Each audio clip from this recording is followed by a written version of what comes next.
किसने सोचा था कि समुद्र की सबसे गहराइयों में एक अत्यधिक विकसित सभ्यता छिपी होगी। वे केवल हाथ हिलाकर एक शहर को समुद्री कचरे से ढक सकते हैं, लेकिन मनुष्यों का अहंकार किसी और के अधीन रहने की अनुमति नहीं देता। वाटरमैन के खिलाफ एक जाति संहार की योजना चुपके से रची जा रही थी। पहले की वार्ता बिना किसी नतीजे के समाप्त हो गई थी। वाटरमैन प्रजाति ने दूसरी वार्ता समुद्र की सबसे गहरी खाई रोमांच ट्रेंच में करने का प्रस्ताव रखा। हालांकि मनुष्यों का सबसे उन्नत मानवयुक्त पनडुब्बी भी केवल आधी गहराई तक ही जा सकती थी। सौभाग्य से वाटरमैनों ने स्वयं सहायता करने और वार्ता प्रतिनिधियों को सुरक्षित रूप से उपयुक्त स्थान पर पहुंचाने का वादा किया। फिर भी मुख्य पात्र बकले के मन में संदेह था। आखिर उसे तैरना भी ठीक से नहीं आता। गहरे समुद्र में गोताखोरी की तो बात ही दूर है। लेकिन वाटरमैन प्रतिनिधि सॉल्ट ने विशेष रूप से बकले की मांग की। मानवता के भविष्य के लिए उसे ये कठिन कार्य स्वीकार करना पड़ा। अब एकमात्र काम था गहन गोताखोरी प्रशिक्षण लेना। उसकी दयनीय स्थिति देखकर लगता था कि वो कोई आत्मघाती मिशन पर जा रहा है। फिर प्रस्थान का दिन आ गया। एक विशेष गोताखोरी पोत पर मानवता का भाग्य निर्धारित करने वाला दल इकट्ठा हुआ। दल के सदस्य काफी विविध थे। बकले के अलावा स्थायी सुरक्षा परिषद के देशों के राजनयिक और एक भारतीय प्रतिनिधि जो कैसे आ गया पता नहीं। उनके साथ ले जाया गया राष्ट्रीय उपहार भी रचनात्मक था। एक लकड़ी का ग्लोब। आधिकारिक तौर पर यह ग्लोबल विलेज की मित्रता का प्रतीक था, जो वाटरमैनों में घर की भावना जगाने की उम्मीद करता था। सब कुछ तैयार होने के बाद कई प्रतिनिधियों को इतिहास के सबसे मजबूत पनडुब्बी में सार्डीन की तरह ठूस दिया गया। जब अंतिम पेच कस दिया गया तो हैच बंद कर दी गई। केबिन में डरावनी खामोशी थी। बकले महसूस कर सकता था कि पनडुब्बी को धीरे धीरे उठाया जा रहा है और फिर कचरे की तरह समुद्र में फेंक दिया गया। आसपास का प्रकाश तेजी से गायब हो गया और कानों में केवल लोहे के दबाव की चरचराहट बची रही। उबाऊ माहौल को हल्का करने के लिए प्रतिनिधि मंडल ने सूखे मजाक सुनाने शुरू किए। किसी ने हंसते हुए कहा कि ये मौत के मुंह में जाने वाली वार्ता है, लेकिन उन्हें पता नहीं था कि जमीन पर बैठे लोग गुप्त रूप से युद्ध की योजना बना रहे थे। ब्रिटिश संसद भवन में अमेरिकी प्रतिनिधि ने गर्व से एक नए हथियार का प्रदर्शन किया, पानी के अंदर काम करने वाला सोनिक बम। जाहिर था उन्होंने वाटरमैनों को काल्पनिक दुश्मन मान लिया था। शांति वार्ता की प्रमुख केट ने सबको याद दिलाया कि वे वाटरमैनों के साथ शांति समझौते पर बातचीत कर रहे हैं और उन्हें कूटनीति पर ध्यान केंद्रित करना चाहिए। लेकिन वहां मौजूद अधिकांश अधिकारी वाटरमैनों के खिलाफ सैन्य समाधान पसंद कर रहे थे, क्योंकि पृथ्वी का मालिक केवल एक ही हो सकता है। इसके अलावा कई परिवारों की आर्थिक रीढ़ समुद्री परिवहन पर निर्भर थी और वे डरते थे कि वाटरमैन उनकी गर्दन काट देंगे। इसलिए वे पूरी मानवता को जोखिम में डालना चाहते थे। सभी की बातों ने शांति वार्ता का समर्थन करने वाली केट को अलग थलग कर दिया। मनुष्यों का स्वार्थ और लालच इस क्षण उजागर हो गया। प्रजातियों के भाग्य का फैसला करने वाली वार्ता शुरू होने से पहले ही षड्यंत्र के बादल छा गए और ठीक उसी समय पनडुब्बी में एक झटका लगा। उपकरणों ने दिखाया कि वे समुद्र तल से 25,000 फीट की गहराई पर पहुंच गए थे। मनुष्यों के लिए अज्ञात रोमांच ट्रेंच। गहराई सभी के सांस लेने से पहले ही उन्होंने स्पष्ट रूप से महसूस किया कि पनडुब्बी को किसी शक्ति द्वारा खींचा जा रहा है। शायद वाटरमैन कार्य कर रहे थे। वार्ता प्रतिनिधि सांस रोके चुपचाप बैठे रहे। भाग्य दूसरों के हाथों में सौंपने का एहसास अच्छा नहीं था। जब कंपन फिर से बंद हुआ तो सभी हैरान रह गए। पनडुब्बी का दरवाजा अपने आप खुल गया, लेकिन अंदर एक बूंद पानी नहीं आया। हैरान प्रतिनिधि बाहर निकले और देखा कि उग्र समुद्री पानी एक चमकदार झिल्ली द्वारा रोका गया था। दीवारें और गुंबद धुंधले दिखाई दे रहे थे, मानो वे स्वतंत्र रूप से सांस ले रहे हों। वाटरमैनों की प्रौद्योगिकी मनुष्यों की समझ से परे जैविक स्तर तक विकसित हो गई थी। जब सभी आश्चर्यचकित थे, एक स्पष्ट आवाज सुनाई दी, स्वागत है। वाटरमैन प्रतिनिधि सॉल्ट प्रकट हुई। उसने सभी को ऑक्सीजन मास्क उतारने का इशारा किया। जब सभी स्थिर खड़े रहे तो सॉल्ट सीधे बकले के पास गई और उसका हेलमेट स्वयं उतार दिया।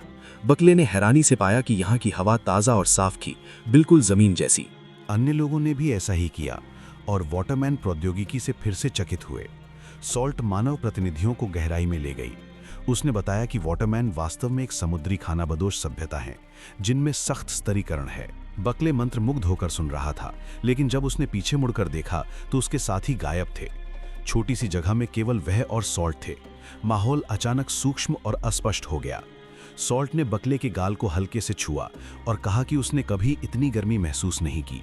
बकले का दिल तेजी से धड़कने लगा। उसके विचार अस्त व्यस्त हो गए। सॉल्ट सब कुछ समझती हुई प्रतीत हुई और बकले के मन की गहराई में शांति की इच्छा महसूस कर सकती थी। दुर्भाग्य से उनकी निजता जल्द ही आए हुए साथियों द्वारा भंग कर दी गई। सॉल्ट का चेहरा तुरंत ठंडा हो गया। जाहिर था उसने इन लोगों को बाधा समझा। जल्द ही वे अपनी यात्रा के अंतिम स्थान पर पहुंच गए, एक अत्यंत भव्य सभा कक्ष। पूरी जगह कड़े संरचना में खड़े घने वॉटरमैन योद्धाओं से भरी हुई थी। वे चुपचाप खड़े थे, मानो हमले के आदेश की प्रतीक्षा में हो। जमीन पर शांति वार्ता की समर्थक केट को अचानक उनके अधीनस्थ का एक जरूरी फोन आया। दूसरे पक्ष ने विभिन्न देशों के नेताओं के बीच संचार की निगरानी करते समय एक असामान्य रूप से बार बार आने वाला महत्वपूर्ण शब्द 3 उड़ान यानी 3 फ्लाइट खोजा। केट द्वारा और विवरण पूछने से पहले ही एक खतरनाक लाल बिंदु उसके सिर की स्थिति पर दिखाई दिया। सौभाग्य से उनके अंगरक्षक ने तेजी से प्रतिक्रिया दी और गोली आने से पहले ही केट को गिरा दिया। और समुद्र तल पर वार्ता दल का प्रतिनिधि धीरे धीरे सॉल्ट के सामने गया और शांति का प्रतीक लकड़ी का ग्लोब भेंट किया। और ठीक उसी समय बकले ने ग्लोब के अंदर से एक लाल चमक निकलते देखी। उसने चिल्लाकर चेतावनी दी और आगे बढ़ के जोर से धक्का दिया। ग्लोब जमीन पर गिरने से पहले ही एक ज्वलंत प्रकाश फूट निकला और एक भयानक ऊर्जा ने पूरी जगह को चीर दिया। आखिरी पल में सॉल्ट ने बकले को कसकर पकड़ लिया और सतह की ओर भागी, और हजारों मील दूर जमीन पर एक षड्यंत्र भी सामने आया। स्नाइपर से बाल बाल बची केट अभी सहमी हुई थी कि उसने देखा कि दुनिया भर की खबरों में एक आधिकारिक तौर पर प्रमाणित विस्फोट का बयान दिखाया जा रहा है। वीडियो में सॉल्ट ने ठंडे चेहरे से कहा कि वह मानव राजनीयकों के मांस और रक्त से वॉटरमैनों की अगली पीढ़ी को पोषण देंगी और साथ ही समुद्री क्षेत्रों को पूरी तरह से बंद कर देंगी, किसी भी मनुष्य को समुद्र या झील के पास जाने से रोकेंगी। और इस समय सॉल्ट बकले को लेकर समुद्र की सतह पर लौट आई थी, जहां ऊपर से गुजरते हेलीकॉप्टर ने उन्हें देख लिया। समुद्री प्लेटफॉर्म पर लौटने के बाद बकले में संयुक्त राष्ट्र टास्क फोर्स मुख्यालय को समुद्र तल पर अपने अनुभव की विस्तृत रिपोर्ट दी। ये स्पष्ट रूप से मनुष्यों का पलटवार था। सॉल्ट का वीडियो स्पष्ट रूप से पहले से संश्लेषित था, लेकिन केट जानती थी कि उन लोगों का प्रभाव बहुत बड़ा है और बकले का एकतरफा आरोप कोई असर नहीं डालेगा। बेचारी सॉल्ट को एक विशेष धातु के टैंक में बंद कर लंदन ले जाया गया, जैसे कोई दुर्लभ जानवर हो। परिवहन करने वाला ड्राइवर बकले का पुराना परिचित छोटा काला निकला। रास्ते भर छोटा काला विश्वास के साथ कहता रहा कि वह इस मानवता के दुश्मन को कड़ी सजा दिलाएगा। बकले का दिल दुख से भर गया। टैंक में उन गहरी आंखों को देखकर उसने एक ऐसा निर्णय लिया जिसने भाग्य बदल दिया। उसने आसानी से ट्रक की चाबी ले ली और बिना हिचकिचाहट ट्रक में कूद गया। गार्डों की बंदूकों की नोक को नजरअंदाज करते हुए उसने एक्सीलरेटर दबाया और सॉल्ट के टैंक को समुद्र में ढकेल दिया और खुद भी बिना हिचकिचाहट कूद गया। उस क्षण बकले मानवता के नायक से दुनिया भर में मांगे जाने वाले प्रमुख गद्दार में बदल गया। जब पूरी दुनिया इस भगोड़े जोड़े को पकड़ने में लगी हुई थी, तब और भी भयानक मेहमान आ गए। थर्मोन्यूक्लियर सेंसर पागलों की तरह अलार्म बजाने लगे। 9 शक्तिशाली वॉटरमैन जीवन संकेत पाइपलाइन के साथ तेजी से संसद भवन की ओर बढ़ रहे थे। केट विभिन्न देशों के राजदूतों के साथ तैयार खड़ी थी। एक पुरुष वॉटरमैन नेता, जिसने स्वयं को टाइड कहा, प्रेतवत हॉल के केंद्र में प्रकट हुआ। उसने कोई औपचारिकता नहीं की, बल्कि सीधे पूछा कि मनुष्यों ने विश्वासघात करके हत्याएं क्यों की। केट ने केवल फीका जवाब दिया कि मानव सभ्यता गलतियों और विरोधाभासों से भरी है और वार्ता निदेशकों के पागलपन पर उन्हें अफसोस है। टाइड ने इस मुद्दे पर अधिक बहस नहीं की, बल्कि अपने आने का उद्देश्य बताया। वॉटरमैन दूत सॉल्ट को वापस ले जाना, क्योंकि विस्फोट में उसने एक मनुष्य को बचाने के लिए अपने ही प्रजाति के जीवन की उपेक्षा की थी, जो वॉटरमैनों के प्राकृतिक नियमों का सख्त उल्लंघन था और उसे कठोर सजा मिलनी चाहिए। लेकिन केट ने दृढ़ता से कहा कि सॉल्ट भाग चुकी है और यदि पकड़ी भी गई तो उसे आसानी से नहीं सौंपा जाएगा। ये मनुष्यों का अपना मामला है, वॉटरमैनों से कोई लेना देना नहीं। टाइड ने ठंडे स्वर में अपना राजदंड जमीन पर पटक दिया। लगता था कि दोनों प्रजातियों के बीच युद्ध बढ़ने वाला है। उसने एक नई क्षमता प्रदर्शित की, लोहे में जंग को मसम्मियों की तरह फैलाकर शहर की हर चीज को नष्ट करना। मानव प्रतिनिधि वॉटरमैन दूत के जाने के बाद गहरे आघात में डूब गए। दोनों पक्षों की तकनीकी क्षमताएं एक ही स्तर पर नहीं थीं। ये वार्ता शुरू से ही असमान थी। और इस बीच दोनों गुटों द्वारा पीछा किए जा रहे बकले और सॉल्ट एक परित्यक्त इमारत में छिपे हुए थे।